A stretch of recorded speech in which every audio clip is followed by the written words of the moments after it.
जय श्री कृष्णा भक्तजनों। आज हम आपको एकादशी की व्रत कथा और ग्यारस माता की कथा को संपूर्ण सुनाने वाले हैं। तो कृपया आप सभी भक्तों से अनुरोध है कि आप सब वीडियो को संपूर्ण देखें, अर्थात कथा को संपूर्ण सुने, जिसके सुनने मात्र से आपका जीवन और आपके मृत्यु उपरांत मोक्ष का प्राप्त का स्थान उत्तम हो जाएगा। तो श्री हरि के चरणों में बारंबार नमस्कार, बारंबार नमस्कार, कोटि कोटि नमन। आइए भक्तजनों शुरू करते हैं। श्री हरि शरणम करुणा सागर, भक्तों के संकट मिटाने वाले विष्णु, वासुदेव लक्ष्मी नाथ, त्रिलोकी के रक्षक कहलाने वाले हे नारायण, आप त्रिलोकी के स्वामी हैं। आपकी भक्ति से ही जीवन में सुख शांति और मोक्ष प्राप्त होता है। आप सदा ही अपने भक्तों के रक्षक, पापों के नाशक और धर्म के संरक्षक हैं। सप्तऋषियों के वचनों से गूंजता आकाश, शंखनाद में छिपा धर्म का साक्षात प्रकाश, षटतिला एकादशी का ये पावन प्रसंग ले चलेगा हमें भक्ति की ओर, जहाँ सुखद आनंद धर्म की पवित्रता मानो समस्त ब्रह्मांड का केंद्र बन चुकी है।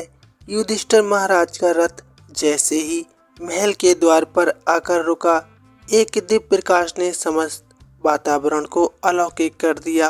महल के आंगन में भगवान श्री कृष्ण अपने अद्भुत तेज और मुस्कान के साथ विराजमान है। उनकी उपस्थिति से ऐसा लगता है मानो समय थम गया हो और समस्त सृष्टि उनके चरणों में नतमस्तक हो। युधिष्ठिर महाराज ने अपने मन की गहरी जिज्ञासाओं को लेकर भगवान श्री कृष्ण के चरणों में शीश झुकाया। अब उनके मन में ये प्रश्न था कि षटतिला एकादशी क्या है, इसका महत्व क्या है और इसे मानने का सही मार्ग क्या है। भगवान श्री कृष्ण ने अपनी मधुर वाणी में मुस्कुराते हुए कहा, हे धर्मराज, षटतिला एकादशी केवल एक व्रत नहीं बल्कि आत्मा को शुद्ध करने का मार्ग है। इसके पीछे छिपे गुण रहस्य को सुनो और इसे अपने जीवन में धारण करो। भगवान के मुख से निकलने वाले शब्द मानो अमृत की धारा बनकर बहने लगे। सभी देवता, ऋषि मुनि और युधिष्ठिर महाराज भगवान की इस पावन कथा को सुनने के लिए एकाग्र होकर बैठ गए और यहीं से आरंभ होती है षटतिला एकादशी की महिमा और कथा, जो भक्ति, दान और आत्मा शुद्धि का संदेश देती है। एक बार युधिष्ठिर महाराज ने पूछा, हे जगन्नाथ, श्री कृष्ण आदि देव, हे जगतपते, माघ मास के कृष्ण पक्ष में कौन सी एकादशी आती है और उसे किस प्रकार करना चाहिए, उसका फल क्या होता है। हे महाप्रज्ञ, कृपया इस विषय में आप कुछ कहिए। तब भगवान श्री कृष्ण ने कहा, हे राजन, माघ मास के कृष्ण पक्ष की एकादशी षटतिला के नाम से विख्यात है। सब पापों को हरण करने वाली एकादशी की कथा मुनि श्रेष्ठ पुलस ने दानवी मुनि को भी ये कथा कही थी। अब कथा तुम भी सुनो। एक बार दानवी मुनि ने पूछा, हे मुनिवर, मृत्युलोक में रहने वाला हर एक जीव पाप कर्म में लीन रहता है। उन्हें नरक यातना से बचने के लिए कौन सा उपाय, कृपया करके आप इस कथन को कहें। तब पुलस जी कहने लगे, हे महाभाग्य, हित के लिए बहुत अच्छी बात तुमने पूछी है, तो सुनो। माघ मास में मनुष्य को स्नान करके इंद्रियों को संयम में रखकर काम, क्रोध, अहंकार, लोभ और निंदा का त्याग करना चाहिए। देवादिदेव भगवान का स्मरण करते हुए पानी से पैरों को धोकर भूमि पर गिरा हुआ गाय का गोबर इकट्ठा करके उसमें तिल और कपास मिलाकर 108 पिंड बनाने चाहिए। माघ मास में आद्रा मूल नक्षत्र आते ही कृष्ण पक्ष की एकादशी का व्रत धारण करें। स्नान से पवित्र शुद्ध भाव से श्री विष्णु भगवान की पूजा करें। अपराध क्षमा के लिए श्री कृष्ण नाम का उच्चारण करें। रात में घर में जागरण करें। चंदन, कपूर, अक्षत और भोग दिखाकर शंख, चक्र, पद्म और गदा धारण करने वाले श्री हरि की पूजा करें। बारंबार श्री कृष्ण के नाम के साथ गुहड़, नारियल और बिजोरी के फल अर्पण करें।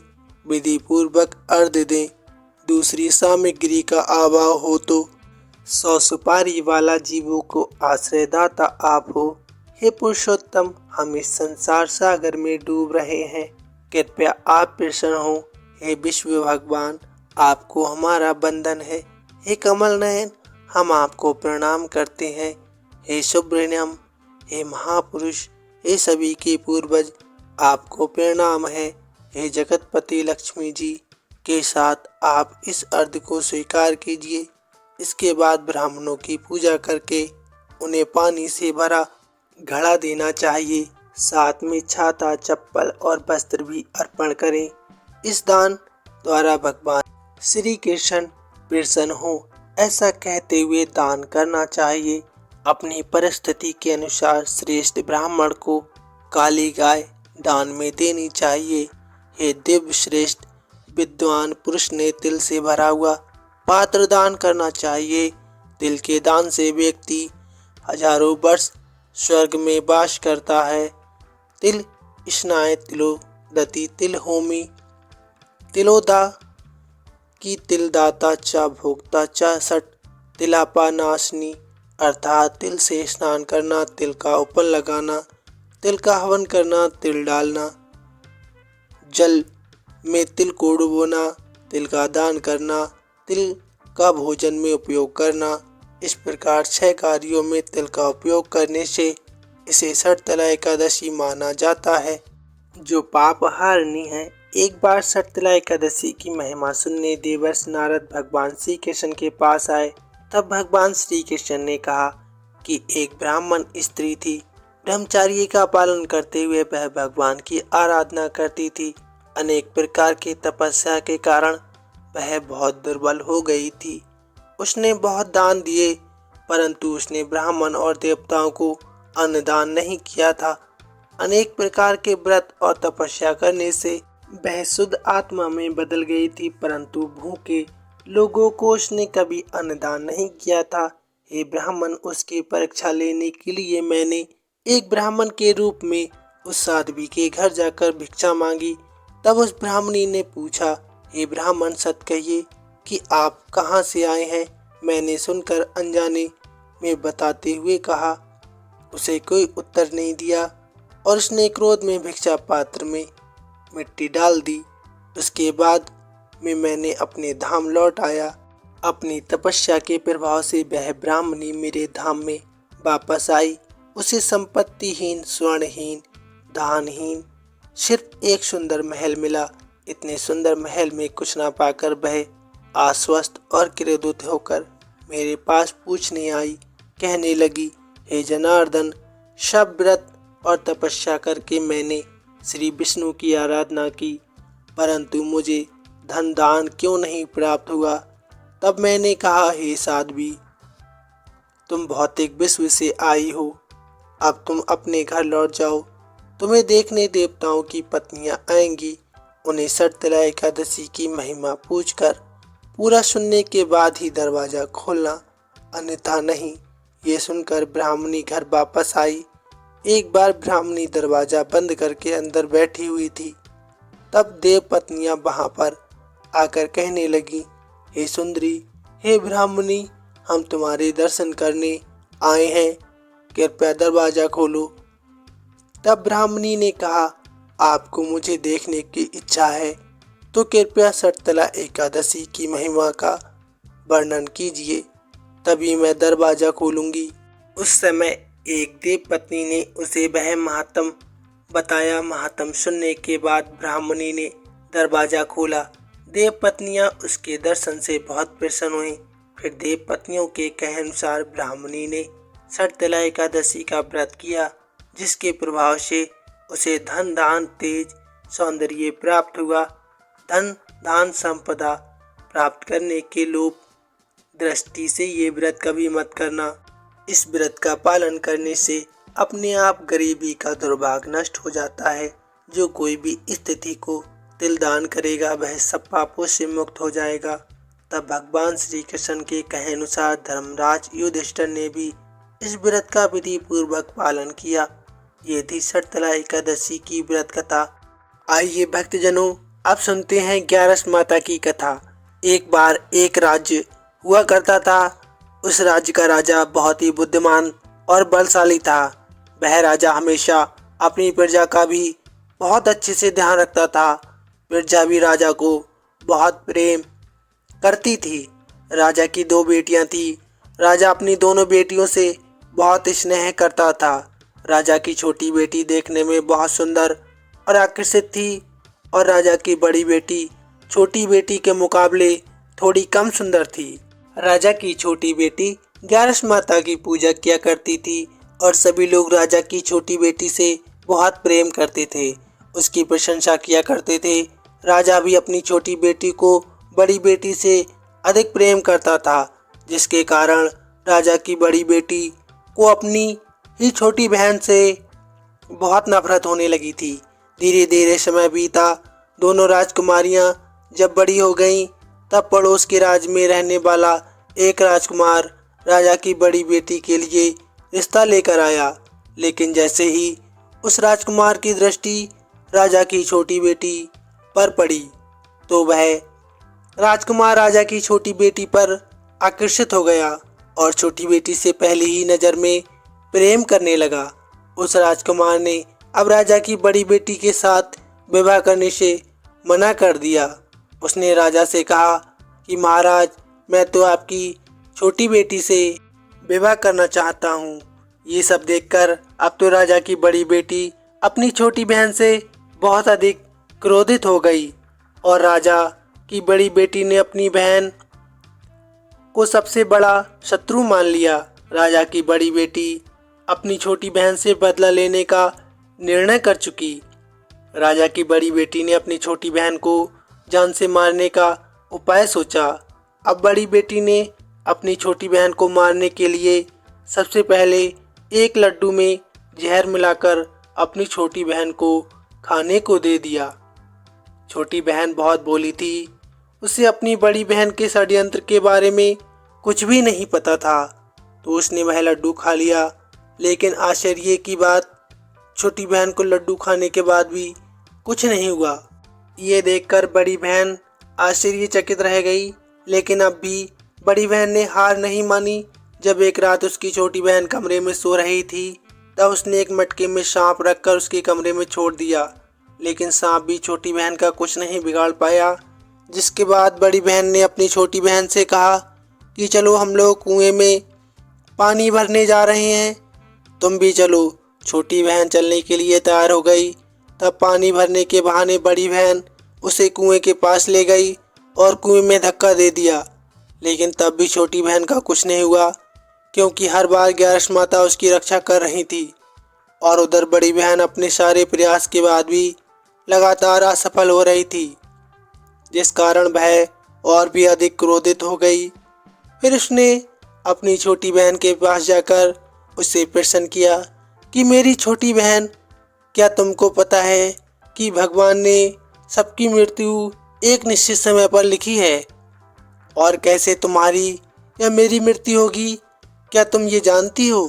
तब छोटी बहन ने अपनी बड़ी बहन को बताया, हाँ दीदी, बाकी का तो पता नहीं, लेकिन मैं जानती हूँ कि मेरी मृत्यु कैसी होगी। छोटी बहन से ये सारी बात सुनकर अब तो बड़ी बहन मन ही मन प्रसन्न होने लगी। तब उसने छोटी बहन से कहा कि बहन, तब मुझे बताओ कि तुम्हारी मृत्यु का राज क्या है। अब छोटी बहन ने बड़ी बहन को कहा, दीदी, मेरी मृत्यु एक तोते में है। जो तोते के गले में एक हार है, उससे ही मेरी मृत्यु होगी। जब तक कोई भी व्यक्ति तोते को मारकर उस हार को अपने गले में पहनेगा तो मैं मूर्छित हो जाऊंगी, और जैसे ही उस हार को अपने गले से उतारकर नष्ट कर देगा तो मैं मृत्यु को समर्पित हो जाऊंगी। अपनी बहन की मृत्यु का रहस्य जानकर बड़ी बहन मन ही मन बहुत खुश हुई। अब उसने अपनी छोटी बहन को मारने के लिए उस पालतू तोते को ढूंढना शुरू कर दिया। उधर छोटी बहन को इस बात का आभास हो गया था कि कोई तो है जो उसकी जान लेना चाहता है, जिसके लिए एक रात वह अपने पिताजी के पास गई और उसने अपने पिताजी से कहा कि पिताजी, मेरी मृत्यु के बाद आप मुझे जलाएं नहीं, बल्कि मुझे अपनी दूसरी हवेली में एक पलंग पर लिटाकर छोड़ दें। अपनी छोटी बेटी की ये बात सुनकर राजा बड़े आश्चर्यचकित हो गए। लेकिन राजा ने अपनी छोटी बेटी से पूछा कि बेटी, तुम ये क्या कह रही हो? तब राजा की छोटी बेटी ने बताया कि पिताजी, समय किसी के लिए नहीं रुकता, क्या पता किसको क्या हो जाए, इसका किसी को कुछ नहीं पता। तब राजा ने उससे कहा कि तुम ऐसी बातें क्यों करती हो? 2-3 दिन के बाद तुम्हारा विवाह होने वाला है। लेकिन छोटी बेटी ने अपने पिताजी को ऐसा ही करने पर मजबूर कर दिया और उसने वचन भी ले लिया। तब राजा ने अपनी छोटी बेटी की बात स्वीकार कर ली और फिर समय आने पर 2-3 दिन के बाद जब विवाह का समय आया, तब राजकुमार बारात लेकर राजा के घर आया। अब राजकुमार और राजा की छोटी बेटी के विवाह की रस्म शुरू हो गई। इधर जैसे ही राजा की छोटी बेटी राजकुमार के साथ फेरे लेने के लिए तैयार हुई, तो उसकी बड़ी बहन अपनी छोटी बहन के कमरे में जाकर उसके तोते को पकड़कर ले आती है और उसे जान से मार देती है। तोते के गले में जो हार था उसको उसने अपने गले में पहन लिया। उधर जैसे ही बड़ी बहन ने उस हार को अपने गले में पहना, तो उधर छोटी बहन, जो केवल 3 फेरे ही ले पाती है, वहीं पर बीच रास्ते में ही गिरकर बेहोश हो गई। जिसके बाद राजा ने बड़े बड़े हकीम वैद्य को बुलाया और अपनी छोटी बेटी का इलाज करने के लिए कहा।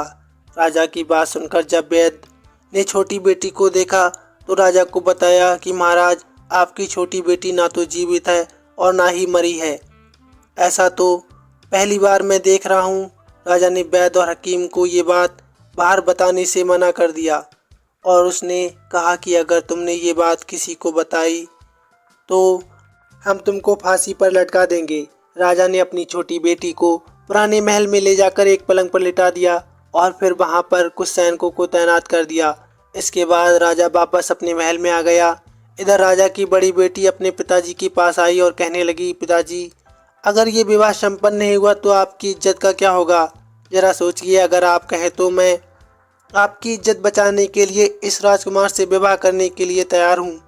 राजा अपनी बड़ी बेटी के षड्यंत्र के बारे में कुछ भी नहीं जानता था, तो उसने बड़ी बेटी की बात मान ली और तब राजा ने अपनी बड़ी बेटी को छोटी बेटी के कपड़े आभूषण आदि पहनाकर मंडप में भेज दिया, ताकि किसी को इस बात का पता न चले कि विवाह छोटी बेटी के साथ नहीं बल्कि बड़ी बेटी के साथ हो रहा है।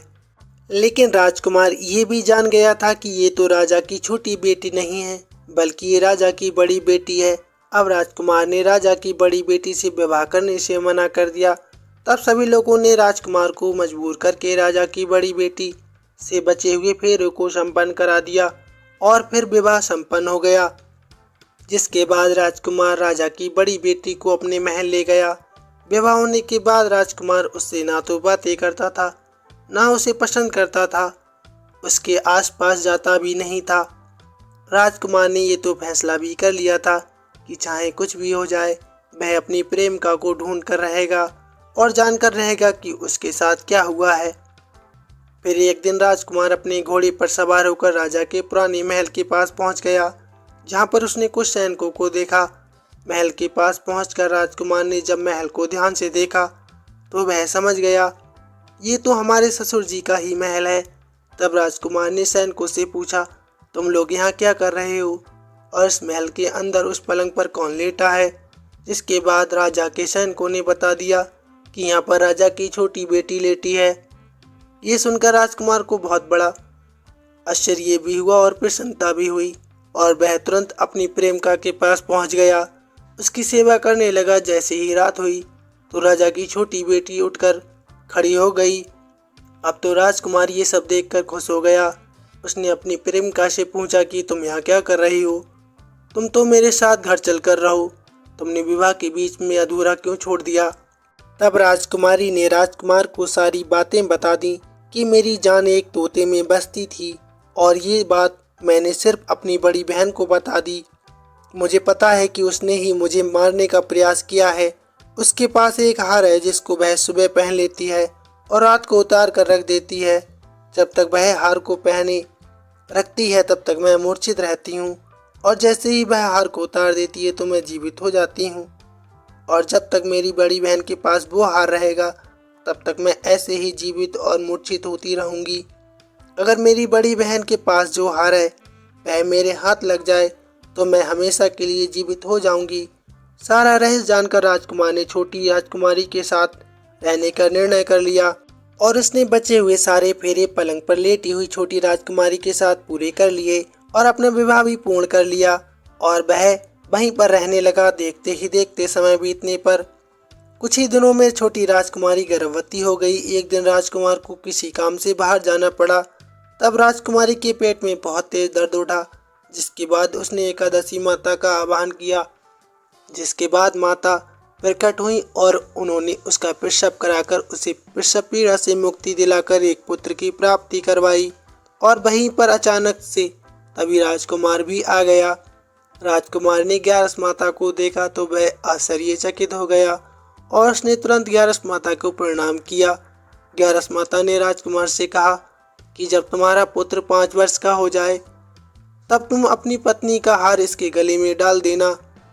देखते ही देखते राजकुमार राजा की छोटी बेटी का पुत्र 5 वर्ष का हो गया तो राजकुमार अपने बेटे से कहने लगा कि बेटा, मैं कुछ काम से बाहर जा रहा हूँ, तुम अपनी माता का ध्यान रखना। ऐसे कहकर वह वहाँ से चला गया। लेकिन जब राजकुमार वहाँ से बाहर जा रहा था तब बड़ी बहन के सैनिकों ने उसे देख लिया और बड़ी बहन को जाकर सारी बातें बता दी। इसके बाद बड़ी बहन ने अपनी छोटी बहन के पुत्र का अपहरण करवा लिया और उसको मरवा दिया। छोटी बेटी के पुत्र के 2 टुकड़े करवाकर पहला टुकड़ा चक्के के पास छुपा दिया और दूसरा टुकड़ा अपने पलंग के नीचे छुपा लिया। लेकिन ग्यारस माता अपने भक्तों को किसी कष्ट में नहीं देख सकती, तो वह अपनी भक्त का दुख दूर करने के लिए एक भिखारिन का रूप धरकर बड़ी बहन के पास गई। जिसके बाद वह वहाँ भिक्षा मांगने लगी। तो बड़ी बहन ने नौकरों से कहा कि जाकर भिक्षा दे दो। लेकिन जैसे ही नौकर ग्यारस माता को भिक्षा देने के लिए आए तो माता ने उन्हें मना कर दिया। कहने लगी कि मैं तो तुम्हारी महारानी से ही भिक्षा लूंगी। जिसके बाद बड़ी बहन खुद आकर ग्यारस माता को भिक्षा देने लगी। तब माता एक बिल्ली का रूप धरकर उसके कमरे में चली गई और वहां पर छोटी बेटी के पुत्र के दोनों टुकड़ों को उन्होंने आपस में जोड़ दिया। टुकड़े जोड़ते ही वह राजकुमार वापस जीवित हो गया। तब ग्यारस माता उस नन्हे बालक को वापस लेकर आ गईं। अब तक ग्यारस माता ने राजकुमार को सारा रहस्य समझा दिया था।